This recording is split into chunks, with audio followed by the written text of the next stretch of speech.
guys, Boy from Mod Nation. So today we've got 428i convertible in, and we're going to show you how to change one of these gloss matte diffusers onto it. A step-by-step guide. Check it out. Alright, so first things first, let's jack up the car so we get enough space to work underneath it and take off the old diffuser.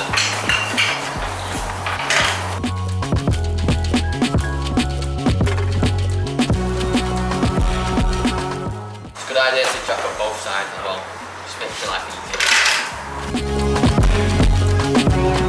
So to take off the existing diffuser, there's normally 4 8mm screws dotted around here, same on the other side, and then 3, sometimes it's the 10mm screw, sometimes it's a T25 screw, depends on which one you get. Dr. White is different, but you just end up taking all them off and then you can start clipping the diffuser.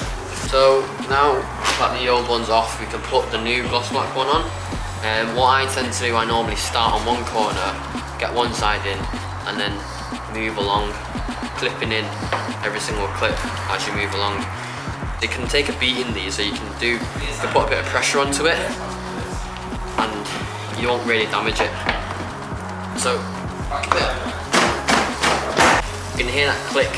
I tend to use the palm of my hand to smack it in. Get all lined up, give it a smack.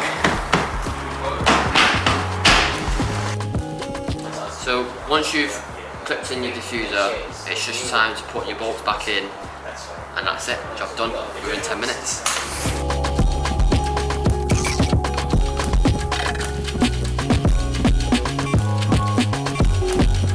Right guys, so that comes to the end of the video now, showing you how to get the rear diffuser fitted on. So if you have any questions, message on Instagram, Mod Nations UK, or send us an email.